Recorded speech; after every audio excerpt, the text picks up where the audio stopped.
जब अंग्रेजों का गुलाम था ये हमारा भारत, उस समय अमेरिका से एक मिशनरी को भेजा गया। उसको भेजा गया कि जाओ भारत और जाकर के भारत को ईसाई राष्ट्र बनाओ। और वो 21-22 साल का नौजवान था जिसका नाम था सैमुअल इवान स्टॉक। ईसाई राष्ट्र का मिशन देकर के उसको भेजा गया।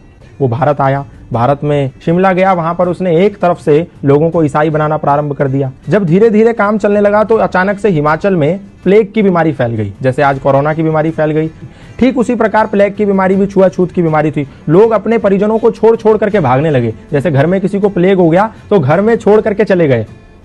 तो ऐसे ही जब देखा सैमुअल इवान स्टॉक ने कि जब ऐसी परिस्थिति पैदा हो गई कि लोग अपने परिजनों को छोड़ छोड़ करके भागने लगे, उस समय वहां पर एक समाज सेवी थे जिनका नाम था पंडित रूलियाराम। वो पंडित रूलियाराम निस्वार्थ भाव से ऐसे लावारिस पड़े लोगों की सेवा कर रहे थे। तो सैमुअल इवान स्टॉक ने देखा कि पंडित रूलियाराम एक खाट के पास हैं जहां पर एक वृद्ध आदमी को लेटा हुआ है और वो प्लेग के मारे तड़प रहा है और उसके गले में एक गिल्टी हो गई है जिसके मारे उसको तड़पन हो रही है।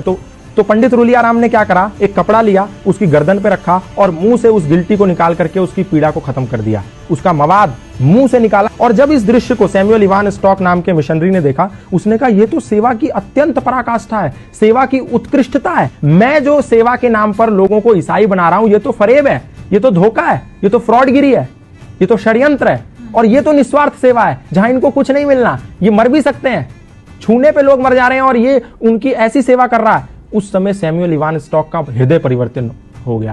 तो उनने पंडित रूलियाराम से कहा, सैमुअल इवान स्टॉक ने, कि ये क्या सिद्धांत है, कौन से ऐसे सिद्धांत है जिसके चलते आपके अंदर इतनी तन्मयता, इतनी तल्लीनता है लोगों की समाज की सेवा के प्रति। तो पंडित रूलियाराम ने कहा, ये सनातन धर्म के सार्वभौमिक सिद्धांत हैं जो हमें मानवतावाद का उपदेश देते हैं और मैं वही कर रहा हूं। संगच्छध्वम संवदध्वम संवो मनांसि जानताम सर्वे भवन्तु सुखिना सर्वे संतु निरामया के सिद्धांतों को पालन कर रहा हूं। तो सैमुअल इवान स्टॉक ने कहा, मैं भी ये सनातन धर्म के सिद्धांत जानना चाहता हूं। तो सैमुअल इवान स्टॉक को पंडित रूलियाराम ने सत्यार्थ प्रकाश दिया, द लाइट ऑफ ट्रुथ नाम की एक पुस्तक दी।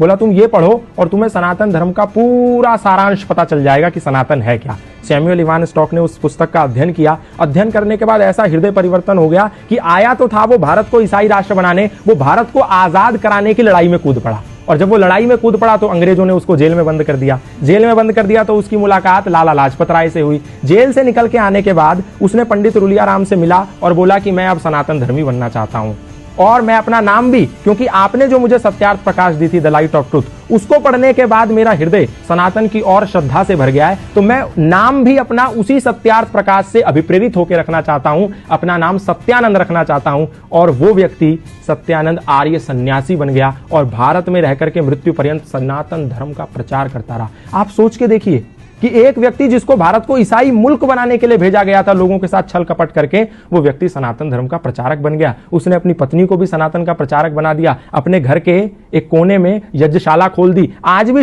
हिमाचल प्रदेश में जाएंगे तो वो यज्ञशाला विद्यमान है। वहां उपनिषदों के मंत्र उकेरे हुए हैं उस यज्ञशाला में। उसके घर में आज भी वो भगवत गीता के श्लोक लिखे हुए हैं। तो ये प्रमाण है कि सनातन को कभी, ना उस समय, ना आज, ना आने वाले समय में कभी भी लोगों पर थोपा नहीं गया। ना तो तलवार के जोर पे, ना भय और लालच और षड्यंत्र के जोर पे। सनातन से लोग आए और प्रभावित हो गए। फादर कैमिल बुल के ईसाई मिशनरी थे, आए, रामायण से प्रभावित हो गए, सनातन धर्म का प्रचार करने लगे। बाहर से लूसी गेस्ट आई, सनातन धर्म से प्रभावित हो गई, भारत में गुरुकुल खोल दिया। स्टैनफोर्ड की एक महिला आई, भारत में आके गंगा के पास बैठी, साध्वी भगवती सरस्वती बन गई। एक व्यक्ति स्विट्जरलैंड से पैदल भारत आ गया, 4 साल 18 मुल्क पैदा करते हुए। कोई गया था उसके कंधे पर बंदूक रखने और उसका नाम हो गया बैन बाबा।